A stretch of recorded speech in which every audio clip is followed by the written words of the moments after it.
Assalamualaikum warahmatullahi wabarakatuh. Hai teman-teman semua, kembali lagi bersama saya Surya Ningsi dari Prodi Pendidikan IPA STKIP Sinar Cendekia. Pada kesempatan hari ini, saya akan menjelaskan tentang organ pencernaan pada manusia. Nah, pada kesempatan hari ini kita akan membahas dua hal.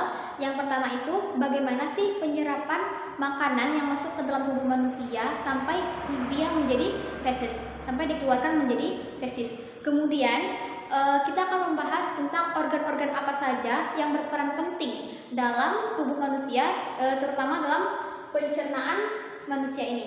Gitu ya teman-teman. Mari kita tonton video selanjutnya. Proses pencernaan terdiri dari 4 tahap, tapi sebelum itu kita harus mengetahui terlebih dahulu apa sih itu pencernaan. Pencernaan merupakan proses memecah makanan menjadi molekul kecil sehingga dapat diserap oleh tubuh melalui pembuluh darah. Jadi ini merupakan pengertian dari pencernaan. Kemudian kita lanjut ke proses pencernaannya.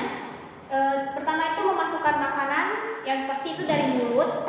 Kemudian dilakukan proses pencernaan yang dilakukan oleh lambung. Kemudian penyerapan dilakukan oleh usus halus maupun usus besar, dan kemudian sampai ke proses pengeluaran yang itu melalui anus. Pencernaan makanan terbagi menjadi dua, yaitu pencernaan secara mekanis yang bisa dilakukan oleh gigi mengunyah, kemudian dilakukan secara kimiawi, yaitu enzim. Nah, jadi walaupun di dalam mulut kita mengunyah, tapi juga ada enzim tuh yang membantu, kayak dari kelenjar yang ludah gitu kan. Nah, dari situ dikeluarin tuh enzim. Terus di lambung ada enzim, di usus ada enzim. Nah, itu dinamakan proses pencernaan secara kimiawi. Dia menggunakan enzim. Tapi kalau dia menggunakan gigi, kemudian kayak diremas-remas gitu oleh kerongkongan, nah itu disebut pencernaan secara mekanik. Nah, di lambung juga ada tuh pencernaan mekanik, yaitu jadi proses penghancuran lobus di lambung. Nah, itu juga termasuk pencernaan mekanik. Nah, teman-teman, selanjutnya kita masuk ke organ utama pencernaan dalam tubuh manusia. Yang pertama itu kita mulai dari mulut, yaitu ini berfungsi untuk penghancuran makanan. Selain itu, dia juga mengeluarkan enzim, yaitu enzim pitialin yang dikeluarkan oleh kelenjar ludah.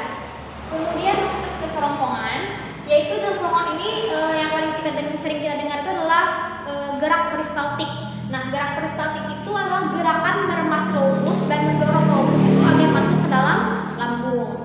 Nah, jadi di kerongkongan itu tidak ada yang namanya pencernaan kimiawi karena tidak ada menghasilkan enzim. Jadi hanya berlaku gerak peristaltik tadi, yaitu gerakan meremas lobus agar bisa masuk ke dalam lambung, diremas, didorong gitu. Kemudian lambung, di sini itu terjadi dua proses pencernaan. Yang pertama itu mekanis dan yang kedua itu kimiawi. Nah, kalau mekanis itu jadi otot-otot lambung itu meremas-remas lobus, mengaduk-aduk lobus di dalam lambung. Kemudian juga dibantu oleh kimiawi ini, dibantu oleh enzim Cl, pepsin, renin. Kemudian masuk ke usus halus. Jadi di sini tuh berfungsi dalam proses penyerapan. Jadi kayak usus 12 jari, di situ kan ada jonjot-jonjotnya tuh. Jadi jonjot-jonjot ini yang berperan dalam proses penyerapannya. Kemudian usus besar ini juga berfungsi dalam proses pembusukan, dibantu oleh bakteri E. coli. Jadi dalam usus besar ini terjadi juga penyerapan sebenarnya, cuman penyerapan dari sisa-sisa usus halus. Jika ada yang belum terserap, maka diserap lagi oleh usus besar. Namun lebih utama dia ke pembusukan karena di sini juga terdapat bakteri yang namanya bakteri E. coli yang berfungsi untuk pembusukan makanan di dalam perut kita.